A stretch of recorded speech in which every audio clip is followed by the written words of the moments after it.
Hello. A fragile royal family and a fragile recovery for the economy. All to come. Bouncing back? Well, prices are rising more slowly as inflation fades. The Prime Minister's mad keen to claim it's a moment to cheer. We have turned a corner after the shocks of the past few years, and 2024 will prove to be the year that the economy bounces back. But are the only real green shoots on the spring leaves? Plenty of us are still feeling the pinch. Sometimes I just don't even pay for my Wi-Fi because I can't, so we'll have to go without. Yet politics stopped for a moment as the Princess of Wales revealed her cancer diagnosis after weeks of lurid speculation. This, of course, came as a huge shock. And William and I have been doing everything we can to process and manage this privately for the sake of our young family. But with local elections coming, soon millions of you will be asked to choose. Things are getting better, the Tories claim. Not so fast, their rivals say. So our main question this morning, is the economy really getting back on track? Jeremy Hunt reckons the answer is yes. He's with us live. The chair of the Labour Party, Anneliese Dodds, might not be so sure. She's with us too. Paddy Harverson knows the royals' secret world. He used to work with the Wales. He joins us as well this morning. And a reminder from the stage of the truth. With his new co-star, actor Brian Cox is back. The great thing about the theatre is what we can do in the theatre, which is happening less and less in the world, particularly in politics, is telling the truth. And we are truth tellers.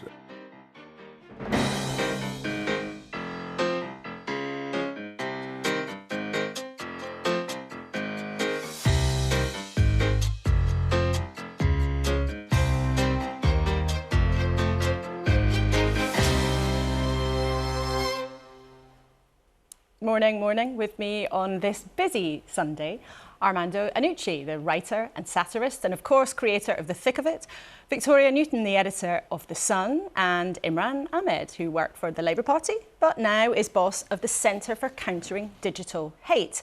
And since Armando is here and we talk a lot about politics on Sunday mornings, we couldn't resist a little reminder of this. It's a lockdown right now. Come off it. We're not in a prison drama, are we? We are in a prison drama. This is the Shawshank Redemption, right? But with more tunnelling through no redemption, right? The thick of it, and I should warn you, the beeper machine might be a bit busy today. Jeremy Hunt and Anneliese Dodds, watching The Thick of It, real life or art? Jeremy? Well, when I first saw Amando's masterpiece, I was in opposition and I thought it cannot possibly be like that in power.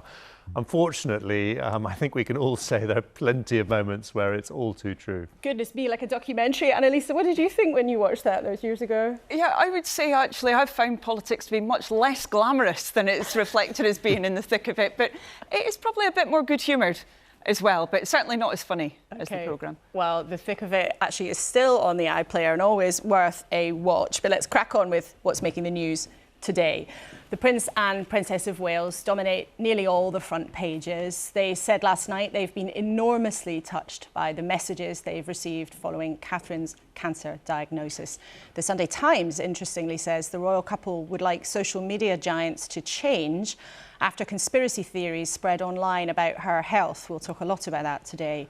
But only The Independent leads on that other huge story, that terrible attack in Moscow. 4 suspects have been detained after 133 people were killed. There will be plenty of coverage on that significant event across the BBC throughout the day. Well, let's check in with our panel on the main headlines this morning. Victoria, what has happened in the last few days? Obviously, the terrible news around Princess Catherine's health has been a huge story. That highly unusual video statement that the palace released, was that planned all along, do you think, or was that a response to some of the craziness? It was actually, I understand that the princess made the decision 2 weeks ago that she was going to do this public statement. And key thing for her as a mother, her priority was protecting those 3 children. She didn't want them going to school being asked even more than they already were. They were already being affected at school. So it was always her plan that she would wait until the last day of term. So obviously they've endured an incredible amount of social media speculation, which has been really hard for them to handle. but the priority for her was always those children. Armando, as an outside observer, what have you made of how this has unfolded? Well, it's unfortunately the case now is where there's a vacuum, bad things happen. You know, the conspiracy theories that grew up. You also showed there the events in Moscow. It's allowed Putin to blame Ukraine, and already within hours there's an artificial intelligence created clip of someone from Ukraine taking responsibility. The vacuum that we've created in our media is getting more and more toxic and dangerous, and I don't know how easy it is now going to be to contain, really. Well, Imran, this is literally your line of work now. When you saw what happened in the last couple of weeks, did anything surprise you? Was it sort of more crazy? You know, I think perhaps some of our viewers have encountered some of this stuff maybe for the first time. Well, I think when you've got a young lady like the Princess of Wales, who has clearly suffered a medical emergency, you see people flooding in with conspiracy theories. You see them being amplified on social media platforms, pushed to millions and millions of people. And what really, I think, annoyed me was seeing that she was then being re-victimized by being blamed for not having come out immediately. And of course, a family needs to have its time and its privacy. I think it's the inhumanity of the way that social media has made us behave, forcing people to talk about things that can be very deeply personal. And also seeing, of course, the impact of that on our society, that how quickly it was picked up by millions of people and how much it's done damage to the royal family themselves. OK, well, we'll talk a lot about that this morning. You know, we've spoken a lot about social media on the programme. But let's think for a few minutes about how this is affecting the royal family and the institution of the monarchy. Last night, Kensington Palace issued a statement saying the Prince and Princess of Wales have been enormously touched by the messages that they have received for people in this country and around the world. They've said they're grateful for the understanding of the request for their privacy as a family. Well, Paddy Harverson is with us this morning. You are the communications director. You worked for the now King and the now Prince of Wales, and you know the family well. You first knew Catherine as Kate when she was William's unknown girlfriend all those years ago.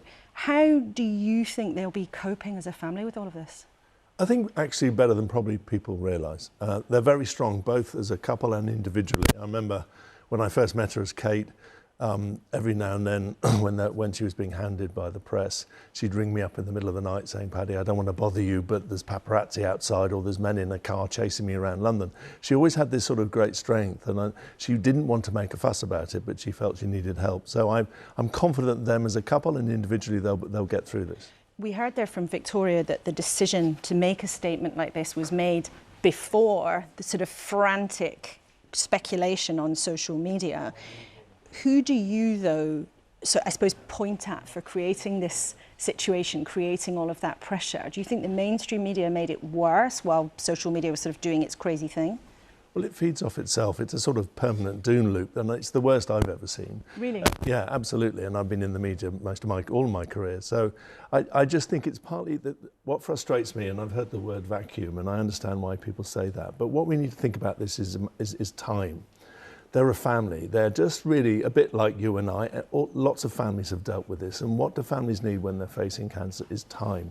Time to come to terms with it individually, as a couple, and then with their children.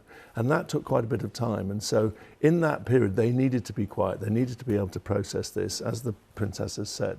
And then it was a question, when do we tell everyone else? And I'm absolutely convinced that if we hadn't had all the madness in social media, if we hadn't had the sort of the Mother's Day photo mistake, they would have still done it like this. They would have still waited till this last Friday when the schools were breaking up to make the announcement. But you say that the Mother's Day photo, there was a mistake. Yeah. Do you think the palace has handled this whole situation well? I do, but I suppose I'm biased. Some of them are friends of mine. But I think it's very difficult when you're in that situation. This is not just an institution, it's a family, and you have to deal with the individuals and the members of the family as you would anyone else. You have to give them the space. So while there might be sort of communications, PR thinking going in your mind. You also have to remember they're human beings and you have to follow their lead to a certain degree. So I take no issue with the way they've dealt with this. I think everything is crowded in on them, other than that minor photo mistake, which everyone has made. I mean, I'm sure she wanted the picture to be as best as possible, and she apologised for it, so everyone should have moved on. But I really do think that we should give them now the time and space to heal. Just one final thought, though, about the monarchy as an institution. For a very sad coincidence, obviously, the King is now being treated for cancer, so is the Princess of Wales. We're in an era with what's called the slimmed-down monarchy, so there are fewer of them to do the job. Do you feel, as someone who gave a lot of your life to working for the monarchy, do you feel that it looks like a more fragile institution now? I wouldn't call it fragile, it's just different. I mean, when I worked there, we had the blessing of 3 working generations. We had the Queen and the Duke of Edinburgh, and then we, of course, had the Prince of Wales, my old boss, now King Charles, and then we had William and Harry. And so there was a lot of people who could contribute, and all the sort of other members of the family. We just have to come to terms with the new reality. There's fewer of them. And so everyone just needs to sort of understand that. They will still be busy. They will get over this. I'm highly confident the King, who I know well, is incredibly strong, very resilient, a great spiritual person, so I know he'll get through it. And likewise with the Princess, with Kate. I think once they're through this sticky patch, I think we'll get back to normal. I think the nation just needs to adjust, and the media and everyone who follows this, to perhaps, well, to a smaller family, but still very busy doing what they do in their own way. Okay, Paddy Harbison, great to have you with us this morning. Thank you very much indeed for joining us this Sunday. And of course, everybody watching, I'm sure, will wish the royal family well. Thanks so much. Now then, from the palace to politics. It was only 3 weeks ago that we last had Jeremy Hunt, the Chancellor, in the studio. That was just a few days before his spring budget, the last one before the next general election. But he is, I'm glad to say, back with us today. It is worth saying that's unusual. Chancellors are often seen, but not particularly often heard. Perhaps after a terrible time, though, the government this week was able to cheer inflation falling to its lowest level in 2 years after that uncomfortable spike that really squeezed people's incomes. Could that news perhaps be why Jeremy Hunt is with us again in the studio this morning? Thank you very much indeed for being here. Now, we're going to talk about the difference between you and Labour as we head to the election. But let's start with the here and now. Has the cost of living crisis ended? Well, good morning, Laura. Perhaps I could just start by saying my thoughts are also with the Princess of Wales and the King, and how much I think we all admire their incredible stoicism. On the cost of living, we've had a very, very tough patch, caused actually by something you've been talking about this morning, the invasion of Ukraine, what's been happening in Russia. And I think people will welcome the fact that inflation has fallen, but we're not there yet. And we need to stick to the course, because we need inflation to get down to 2%. The thing that will make the biggest difference for families up and down the country is when interest rates fall, and therefore their mortgage rates start to fall. And that comes in prospect. It's a decision by the Independent Bank of England, but comes in prospect when inflation is back down at 2%. There are lots of things, though, that are still going up, and let's just look at them. A private rent up 9% since 2023. Council tax for Band D, your sort of average house, up by 5.1%. Petrol prices up 2.3 pence since January. And yet your colleague Andrea Leadsom, a member of the government, said the cost of living crisis is ended. And you yourself said this week that £100,000 was not a great salary. Isn't there a danger that actually you sound like you're in a parallel universe? Well, no, I said that because I was talking to a constituent of mine in Godalming who was saying that even on what most people would think, and she recognised that is what most people would consider as a very high salary, when you have house prices around £670,000, you're paying for childcare, it doesn't go as far as you think. And that's why, under the Conservatives, we say that we shouldn't take the higher level of tax that has been necessary to deal with the costs of the pandemic and the energy crisis as permanent, and when it's affordable and responsible for people at all income levels, we would like to bring taxes down. But on that point, though, I just want to press you on this, because you did say £100,000 is not a huge salary when you have a mortgage to take in. Even in your own area, in Surrey, the average full-time wage is not even half of that. It's £42,000. So don't you think, to many people hearing you say that, actually that just sounds completely out of touch? Well, I was talking to one of my own constituents who was saying that, and I do accept that even on those higher salaries, people feel under pressure. But as you mentioned, the average salary in the country, it's £35,000.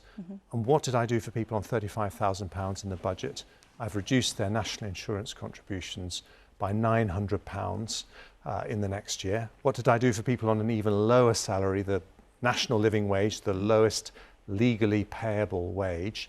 That's gone up by a record amount to £11.44, which means if they work full time, they'll get an extra £1,800. So my commitment and the people I've prioritised is actually people on lower salaries. But I do recognise that everyone is feeling pressure, yes. And also all our viewers know, because we've talked about it a lot, that actually by the end of this Parliament, most people will be worse off. Those are statistics and calculations done by independent organisations. And yet, the Prime Minister is busy telling people the economy is bouncing back, even though lots of people are still having a really hard time. Do you really think, after everything that's happened, after the Liz Truss market meltdown, one of our viewers, Susan Larby, has spelt it out really clearly. She's written to us to say, I find it amazing that a government who oversaw this are boasting of achievement. Another viewer, Ian Metcalf, has messaged us this morning saying, do not allow the Chancellor to claim responsibility for the fall in inflation. All they've done is wait for energy costs to come down. What do you say to those people getting in touch with us to say you shouldn't be crowing about progress when people have had such a hard time? Well, what I would say to people like Susan is we're certainly not. What we're actually trying to do is things that help families up and down the country. So one of the things we did that helped the fall in inflation was the energy price guarantee, which paid for half of people's energy bills, but also because we have the energy price cap has meant that prices have not risen as fast as they might. But you talk about living standards. What has actually happened since 2010? They've gone up in real terms by about £1,700 for the average family. But obviously when you have a pandemic and an energy crisis, they're going to take a hit. What was encouraging was that the Office for Budget Responsibility, completely independent from the government, said that we are going to recover to pre-pandemic living standards next year, 2 years earlier than they originally thought. So although we are not out of the woods yet, people are feeling a lot of pressure, we can see that now inflation has come down. Living standards, which the OBR thought was actually going to fall last year, they've actually risen.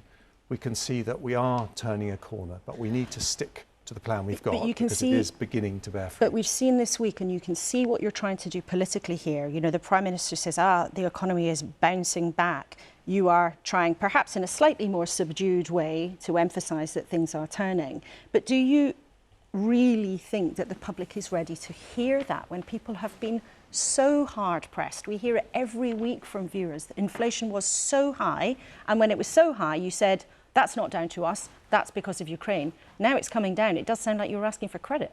Well, let me tell you what we're trying to do politically. It was very straightforward as far as I'm concerned. The main reason people vote Conservative is because they trust us to take the tough and difficult decisions that gets the economy back on track. Now, in the last few years... The economy has been off track wildly for a long time. Not for a long time. In the last since 2010, we've talked about this before, we've grown faster than countries like Germany.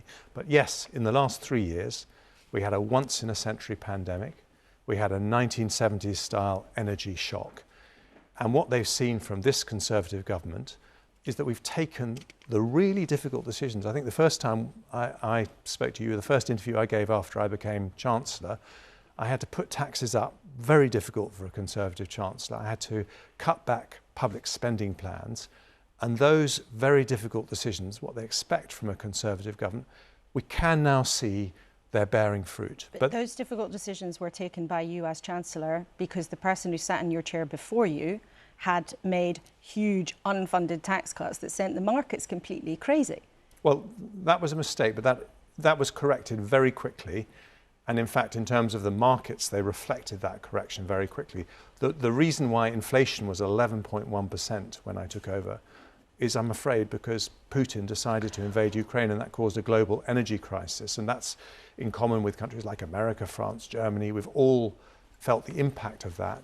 That took very difficult decisions, but you know, there's a way to go, but I think we are making progress, yes. Let's talk then about the next few months, because everybody knows the economy is likely to be top of the list at the general election. Now, your rival Rachel Reeves was here a couple of weeks ago, And you're both sometimes criticised inside your own parties and outside for, you know, sounding a little bit similar. And some of the things you say are actually remarkably similar. I just want to show you a couple of things. Higher growth means more opportunity, more prosperity, and more funding for our public services. Economic growth is essential for raising living standards and funding strong public services. Now, can you tell us which one of you said which sentence? Because they are remarkably similar. I can tell you because I wrote the sentence at the top myself, so it was me. But yes, I agree. And let me answer your question directly. Well, let's first see if you got it right. Let's see if you got it right. Yes, You I did guess it right, so you remembered writing that phrase. But do you accept that there does seem to be an awful lot in common? Well, the first thing I say is I like and respect Rachel Reeves. And I think now this week is a big turning point because she's given a 1-hour lecture in which she's said what our economic policies are. There are some very profound differences. And you were talking about the cost of living crisis. I mean, the question is not simply how do we get through current difficulties, but how do we move decisively to higher growth, higher living standards? And to do that, we've got to confront very difficult questions.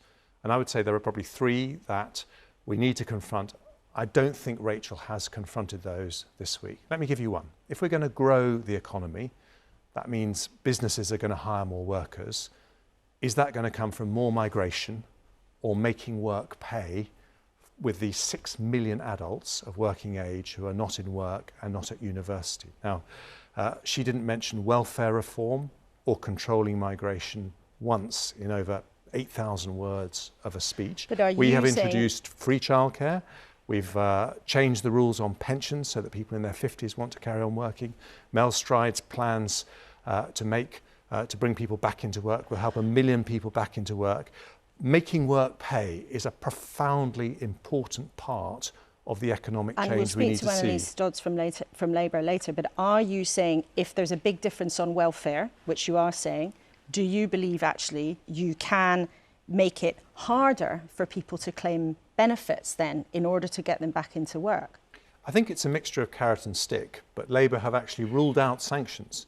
That's a very big thing, and I think we need to say that people who are out of work would be much better off in the majority of cases in work, and we need to do that. Can I just tell you something else, though? A very profound difference. How are we going to create the jobs of the future for our children? But I just want to be clear on that point. Okay. Would you tighten and increase sanctions then on people to get them back to work? It sounds like that is what you're saying. It should be harder still to claim benefits. Well, that's what Mel Stride has said. And he said if people are out of work after 18 months, he will require them to do a work placement. And the changes in the work capability assessment that he's already announced, the Office for Budget Responsibility say 400,000 fewer people will be getting the higher level of benefit. But can I just go back to jobs? Because this is you asked about differences. We've had many challenges. You've talked to me about them on many occasions with the British economy. One thing we've been very good at is creating jobs. 4 million additional jobs since 2010. That's 8,000 people every single working day that the Conservatives have been in office. Now, the question is, how do we sustain that? And what we have now is, Rachel Reeves did talk about that. Mm-hmm. She talked about Labour's New Deal for workers. You have the president of the CBI, completely independent of government, saying that risks destroying the job-creating factory that the UK has become. But you have also presided over, and you've mentioned it yourself, a lot of people falling out of the workplace, often due to ill health, often because they can't get the treatments that they need because NHS waiting lists are so long. But it's interesting, you've clearly articulated there, I think, that you are open to squeezing the welfare budget further and making it harder for people to claim. On a different form of payment, though, when it comes to pensioners, what about the triple lock? Because you hinted this week that the triple lock, which guarantees pensioners' income, keeps pace with inflation. You hinted that might be reviewed, but will the triple lock be in the Tory manifesto this time round? Well, I can confirm it will be, yes. And there's 2 very important things I would say about that. When we came to office in 2010, pensioners were more likely to be in poverty than other income groups.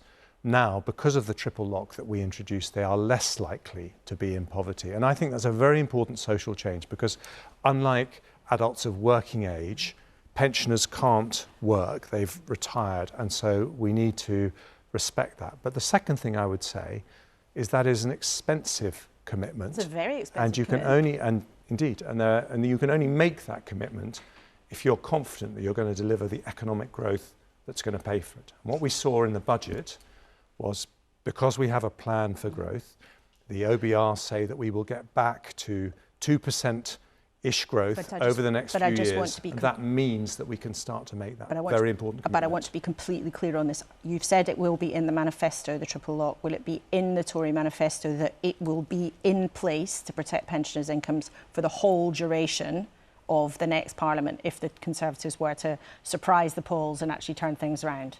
Absolutely. We make that commitment to pensioners, and we think it's a very important one. Let's talk about another difference between the two parties. If the economy does grow convincingly, and if you are still in charge, if there's money to spare, what's your priority? Giving more of that back to tax, or putting that into the public services that many people believe desperately need cash? Well, those two questions are totally linked, because you can't have, and let me answer it very directly, because we do want to bring down the tax burden. And by the way, reducing the tax burden wasn't mentioned once in the Shadow Chancellor's speech. That you're absolutely right. That is a big difference. But you can only have a plan. To Labour a bit later, but you can only have a plan to reduce taxes if you have a plan for public services, because taxes fund public services. And that's why in the budget, even though money is very short, I found £3.5 billion to completely transform the efficiency of the NHS, our most precious public service and our biggest one. So if you're going to say that we're going to make our public services better, our answer is we have to run them more efficiently, and we're prepared to invest the money to make that possible. But I think this is a question of principle and your priority, though. And when we asked Rachel Reeves this question, if there was money to spare, she said education would be her priority. That's where money to spare would go if the economy grows. What would your priority be with that first bit of extra cash if the economy does grow? Well, that's my point. The tax cuts I've announced to date... So more tax cuts. Let me answer. The tax cuts I've announced to date help to grow the economy. The OBR says because of the decisions that I've taken, GDP will be 0.7% higher than it would otherwise have been. And so for Conservatives, we look around the world and we notice that the parts of the world with lower taxes, North America, Asia principally, have higher growth rates. So we say that actually lower tax is part of how you get higher growth, and that's how we get money for the NHS and our public services in the longer run. So you have there given us a hint of your priority.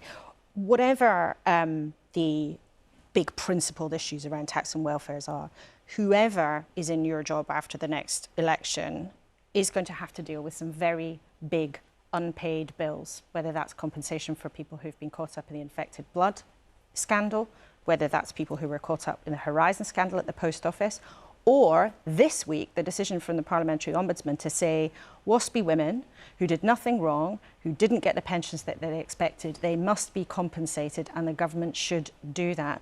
Is it responsible, the actions of a responsible Chancellor, to leave those huge unpaid bills, or are you going to commit today, you could tell us, actually to compensating the WASPy women?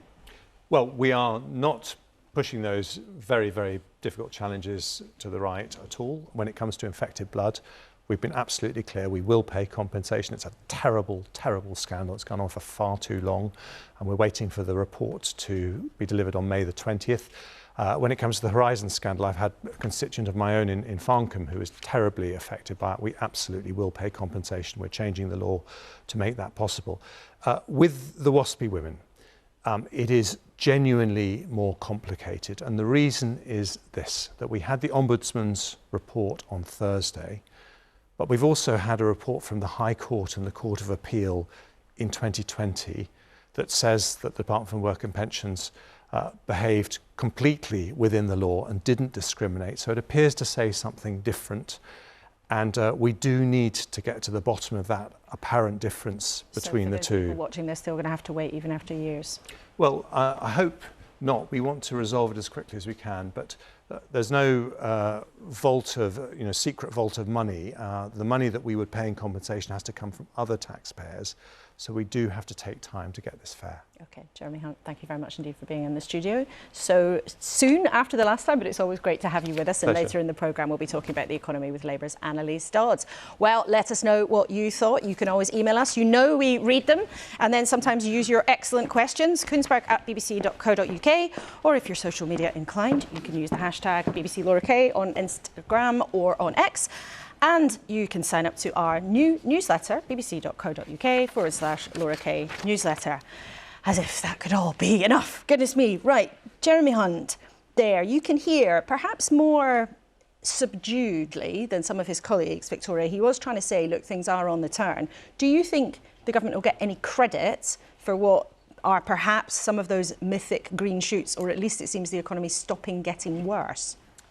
I think post-April, you'll probably see the national insurance cuts coming in and interest rates will come down, and certainly people's mortgages should come down. But it remains to be seen how much of an impact that will have before a suspected October election. Will they really feel that much better off? And that's the challenge for the Conservatives, I think. And do you think right now your readers are starting to feel better off at all? Not yet, but I do think they will do. At the moment, they're very much undecided who to support. They've got a matter of trust. Do they trust Labour? But equally, are they really fed up with the Tories? It's a question we're asking them all the time. And Armando, I know as well as all your writing work, you do work with CPAG, which is the Child Poverty Action Group. Listening to Jeremy Hunt, what went through your mind? Well, this is the very week that the poverty report came out, saying that child poverty has gone up yet again, and it's almost like we're in a Dickens novel rather than the sixth biggest economy in the world, saying there's now 3.6 million children in poverty. So for every average class of 30, 9 are in poverty. And to say that we're turning a corner and that we're on the right track while ignoring that is very... It was hard for me to hear him use that phrase, carrot and stick. Or when we were talking about welfare. Yeah, because the implication being that you need a stick to beat those on welfare, or you need a stick to beat those in poverty. And lay aside all the emotional, the psychological impact poverty has on children, the shame, the embarrassment, the fact that kids are going to school, pretending to have a packed lunch when they don't have anything in their box, not having had any breakfast and therefore going to school tired and stressed.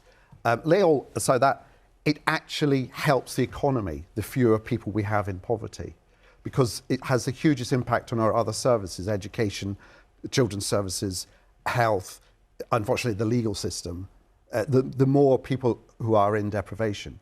So at the moment, we're in a situation where we're actually coming up with policies that are putting more people into poverty and therefore having a greater impact and detriment to the economy because of it.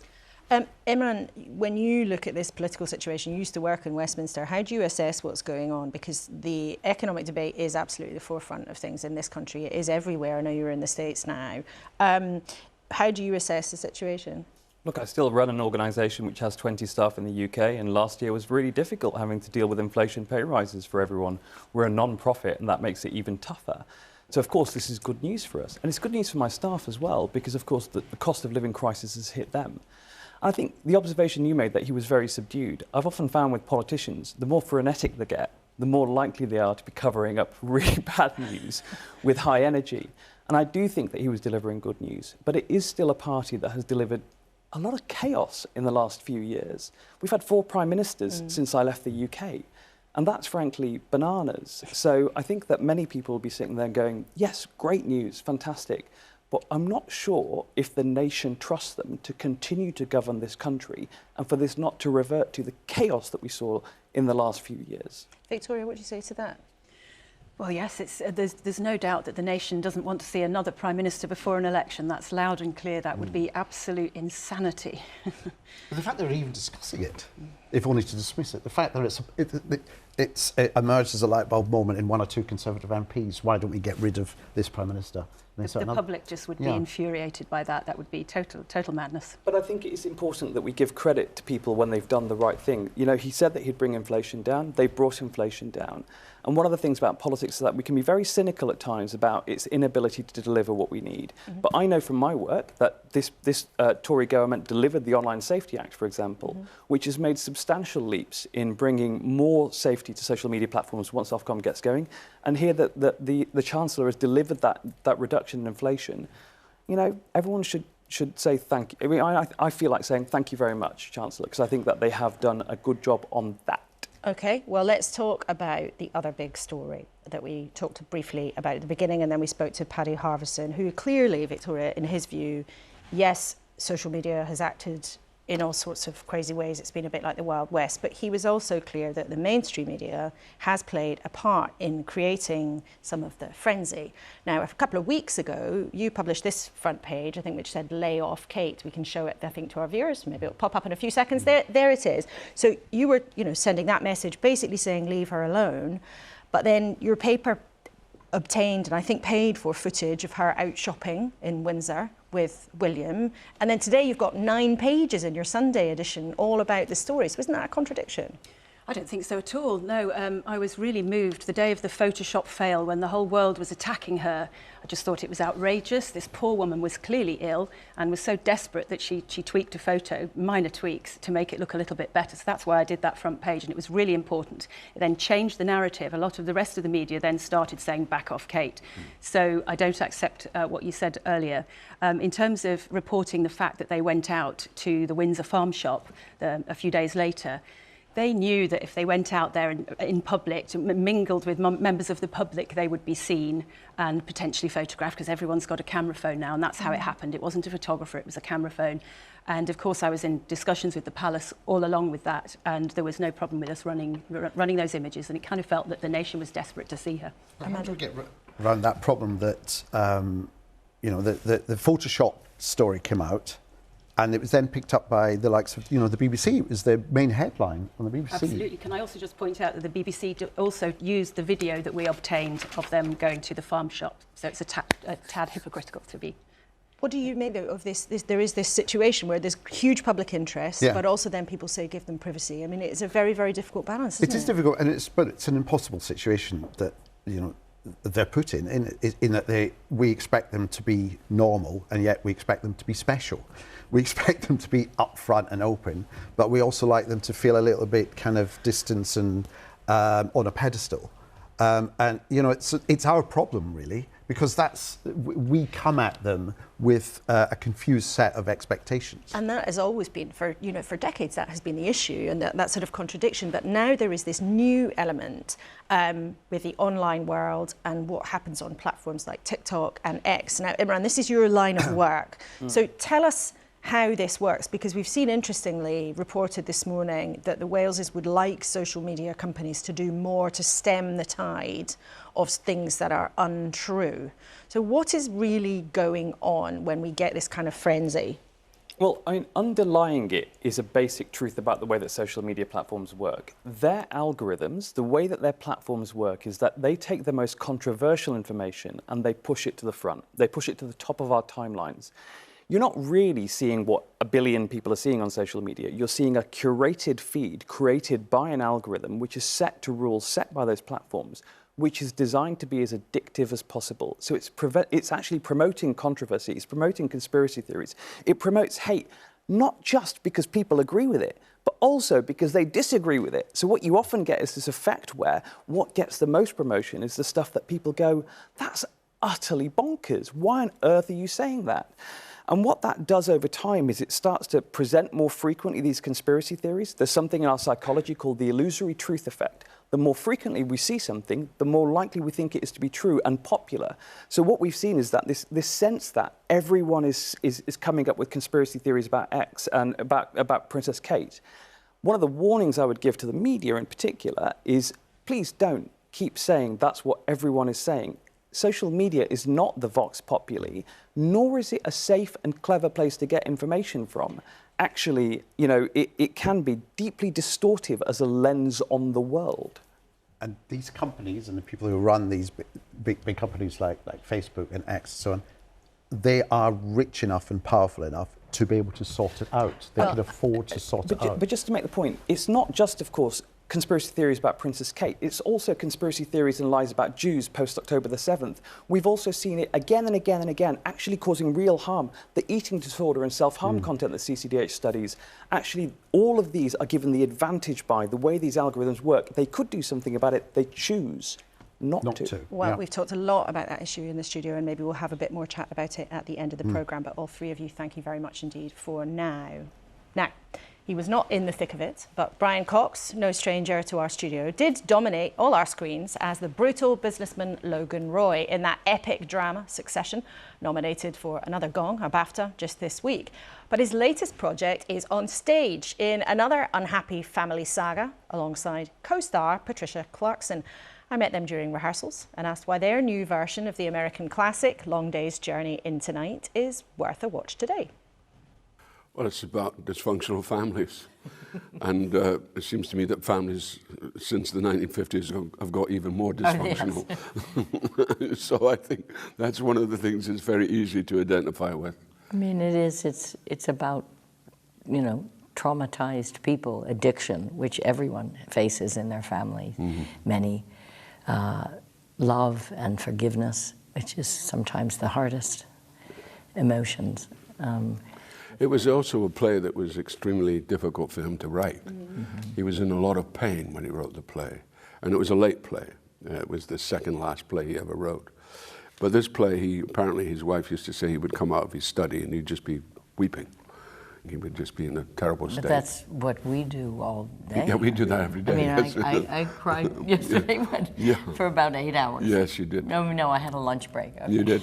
I wasn't there. I missed the lunch break. I got the bit afterwards. But it feels terrible rehearsing it. Terrible. Well, doing this play. it's you know, you've got to go there. You know, you can't cheat on it. And this lady is right there. You know, she really does extraordinary work in it. And no, you do. Right. There's no effort in saying that. And that's what's demanding. I mean, the play demands that you have to be totally truthful. As you say, it was a painful play for O'Neill to write. I think he said it was written in tears and blood. Yeah, it was. I think literally it was. What do you want people to take away from it, though? Because you don't want people to be made miserable, presumably, by watching the performance. I think it's the truth. You know, the great thing about the theatre is what we can do in the theatre, which is happening less and less in the world, particularly in politics, is telling the truth. And we are truth tellers, and that's the strength of the play, is its truth. It's also, there's quite a bit of humor in this play.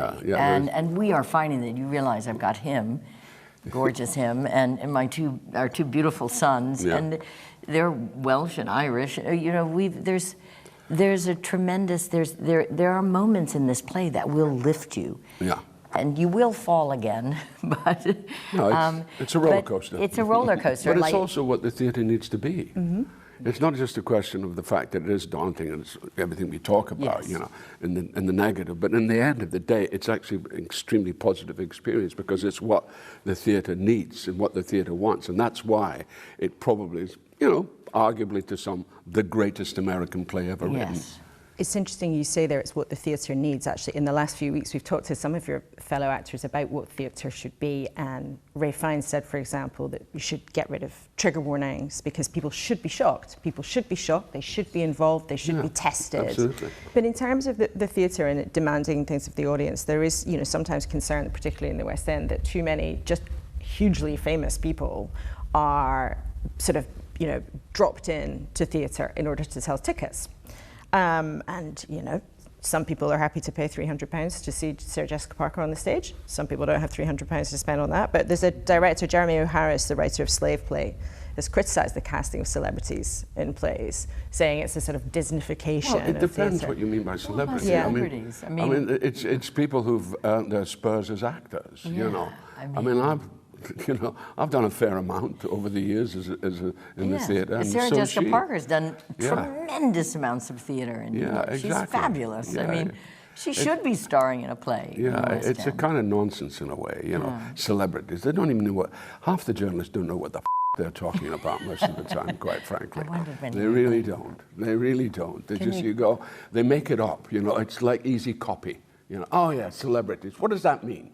You know, they are hard-working actors who've earned their celebrity through what they've done over a number. I've been doing this for 60 years, for God's sake. And some of the celebrities that have maybe been dropped in, they've never done theater. But what if they're really great? What if they're really capable? And surprising. What if they're capable and exceptional? And they've been given a chance, and you see them do Shakespeare for the first time, and it's illuminating. Yeah. Well, it's interesting, both of you for the last decade or so, most of your work has been not in the theatre, whether in film or on TV screens. What's it like being back? I think it's difficult for Patty. I love that. I think she finds it hard being back in the theatre. Stop. I was just here 7 years ago. Well, you've been doing more theatre. All right. But I was here 7 years ago. You were, that's true. It's tough. It's rigorous. I have more respect for theatre actors than anyone in the world. Not that I don't admire television and movie actors, but this is the work. This is the grind. You do have a reputation for being tough yourself. And I think I'm a pussycat. Don't you think I'm a pussycat? He kind of is, for me. You are very pussycatish. Well, Sarah Stook we talked to recently, and she said a few weeks ago that sometimes on set you would have a rage. You would fly into rages, but she wasn't sure if they were real or not. No, they're all fake. I mean, that was to do to wake people up. You know, you've got to do that to wake people up, because people become so kind of bland and so passé about what they're doing. You know, there's a way of doing it by being so self-absorbed, but you've got to say, say, wake up. I find him quite docile. I've not been daunting to you. I think I've been very sweet. Oh no, you've been lovely, very calming. Brian and Patricia, thank you very much. Thank you so much. Thank you. Well, earlier we heard Jeremy Hunt keen to persuade us all the economy is on the turn, but Labour, who the polls suggest are on course to win the election, say if they do, they will inherit the worst set of economic circumstances since the Second World War. Well, Anneliese Dodds is chair of the party, but she knows a thing or two about the economy. You were the Shadow Chancellor before. It's great to have you with us for the first time here in the studio. Let's start with the here and now, and then as we did with Jeremy Hunt, we want to talk about the differences between your economic proposals. Now, at the last election, you told your local paper, the Oxford Mail, that Labour would compensate the WASPy women. We can have a look at what you said. You said for those retired, we would work against pensioner poverty, compensating WASPy generation women. Now, do you still believe the WASPy women should be compensated? Well, unfortunately, of course, Labour lost the last election. We did not win on the agenda that we set out to the general public in 2019. But also circumstances have changed radically as well. I think very few of us would have expected the mess, sadly, that Liz Truss made of our economy and that continues to be made under Conservative-led government. So we are in different circumstances. However, that does not mean that we shouldn't see a very, very strong focus from government. Now that we have that Ombudsman's report on what happened with the WASPy women, we need to see now a response from government. That's what the Ombudsman has asked for. And above all, we need to learn the lessons from what's happened with this debacle. I think above all, WASPy women who lost out feel that they need to be compensated after years of campaigning. So do you still believe, in principle, that WASPy women should be compensated? Well, I believe in principle those women deserve respect. That's the most important thing. That's not my question. And I think, Laura, if I was to sit in your studio and I was to say, plucking out of the air, this is exactly how, for example, compensation should work, or other elements of the response to the WASPy women, I don't think they would believe me, frankly, and nor should they. We need to have a well-worked-through response to this. That report is really detailed. I read it yesterday, 100 pages. Now, the one thing that is crystal clear coming out of it is actually around the need to make sure that there are those lessons learned, and we're determined to ensure that we would have an ironclad guarantee that people got the information they needed in a timely way, information that was tailored for those impacted by pension changes. Obviously, that's not what happened with those WASPy women. That's very clear. The elements of the report that cover, for example, compensation are also clear that it's very, very complex and difficult. That's why government needs to look at it. They need to get their civil servants to look at it, and then Labour will examine that. Well, I've read the report as well, and it actually says quite clearly, here are the different ways of compensation. It might cost between £3.5 and £10.5 billion. And I think people listening this morning might think, well, hang on, In 2019, Labour was very happy to say this is exactly how much we would give them. You said you would give them £58.5 billion at that point. Now you're saying, well, we need to look in detail at the reports. That is a change of position.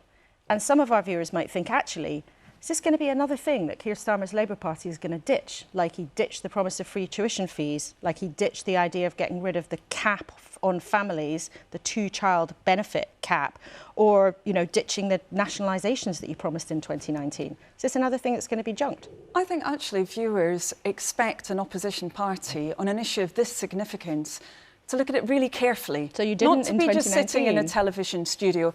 Well, back then, as I said, the circumstances were also different. We hadn't had that Liz Truss mini budget, which blew up our economy, which many people are still paying for, by the way, in greater mortgage payments. We didn't see that economic mismanagement that we've seen since. But as I said, unfortunately, the general public actually rejected that manifesto that Labour set out in 2019. They didn't support it, and therefore we need to ensure that going forward, every single commitment that Labour makes is fully funded, fully costed, fully set out.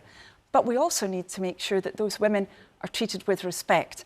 And that's why, above all, as I said before, the critical thing here is that lessons are learned and that political parties actually take that report seriously from the Ombudsman. That's what we're doing. Well, let's then talk about what you believe the differences will be in your economic proposals between you and the Conservatives. The Chancellor made it quite clear if there was spare money in the economy, he would want to cut taxes further. He made it pretty clear he believes you could squeeze the welfare budget further. And he also made it clear that, in his view, public services can be run more efficiently. They don't necessarily need more money. What do you think are the differences in what you would put forward? Well, we've had, of course, 14 years now where none of those promises actually have been secured under the Conservatives. We're seeing living standards likely to be lower at the end of this Parliament than at the beginning. It's the first time in recorded history when that's happened. So there is a very different approach from Labour. Rachel Reeves has set out a plan to deliver that economic growth that we desperately need. It's on the basis of economic stability, making sure we have those fiscal rules that she set out a very long time ago. But the rules are very similar to the Conservatives' rules. They're not identical, but they're very similar. Well, they're certainly not identical, because actually they're clear that where government needs to invest to secure our economic future, that government should be able to do that. The Conservatives' rules disincentivise that investment. And frankly, we've seen the impact of an inconsistent approach from the Conservatives to this over many years. Rachel set out those fiscal rules a very long time ago, many months ago. She did that to provide that stability for business in particular. So a big difference there. Secondly, a big difference around ensuring that there is investment. Now, that comes from that stability, but it also comes from the National Sovereign Wealth Fund, for example, that Labour set out plans for. And then also because we would reform. Now, the Conservatives simply cannot deliver reform in the areas that Labour is setting out. Our new deal for working people to make work pay, they would reject. Also our measures on planning to deliver that once-in-a-generation change to planning so we can get Britain building again. Again, they reject. Their backbenchers wouldn't accept it. And Rishi Sunak's too weak to push it through. So a different approach from Labour. You mentioned there, and I was going to ask you about this, your plan to give workers more rights from day one at work.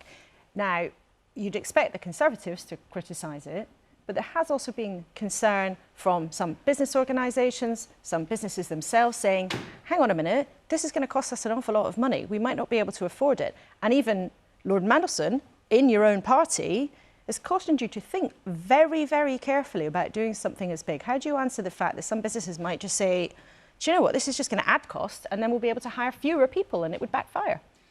Well, we can't just walk away from the need to make work pay. We cannot do that. We really need to be boosting productivity in our economy.